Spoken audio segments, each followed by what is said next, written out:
તો ચલો મિત્રો, સવારના વહેલા ઉઠી ગયા ઘરેથી. કંઈક કેટલા વાગતા હતા, લગભગ 7 જેવા વાગતા હતા. તો પછી ખાવાની ઈચ્છા થઈ પડીકા, એટલે ખાધા પડીકા. અને પછી ભુજ એરપોર્ટે આપણે પેસેન્જરને લેવા જવાના હતા.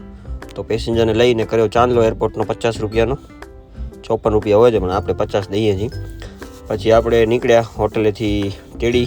બીજા પેસેન્જરને ભરાવ્યો પેટ્રોલ, કારણ કે વ્હાઇટ રોડમાં પેટ્રોલ મળતો નથી. વ્હાઇટ રોડની જગ્યાએ આપણે પહેલાં પહોંચ્યા સીધા રોડ ટુ હેવન.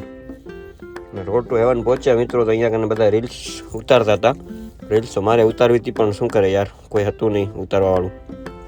પછી આપણે નીકળ્યા ઓફ રોડિંગ કરવા નીકળ્યા. તો આપણો મિત્ર હતો આગલા જન્મમાં, એ 2 ભાઈ અહીંયા કને ઊભા હતા.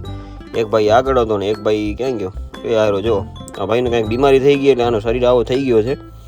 અને પછી આપણે બધું પાર કરી ઓફ રોડિંગ અને ફોસિલ પાર્કમાં પહોંચ્યા. અને થઈ ગયો જમવાનો ટાઈમ. તમને ખબર છે કે આપણે વર્ધીમાં હોઈએ એટલે ખાવા કોઈ દે નહીં આપને. પછી આપણે પડીકા ખાઈ લઈએ મિત્રો, કાંઈ થાય નહીં બીજું આપણાથી, કારણ કે ધંધો છે તો ખાવું પડે.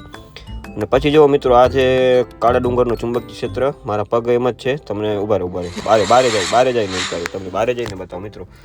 તો પછી જો આ જો કેમ ગાડી જાય છે. मेरे को तो ऐसा धक धक हो रहा है, मेरे को भी हो रहा है.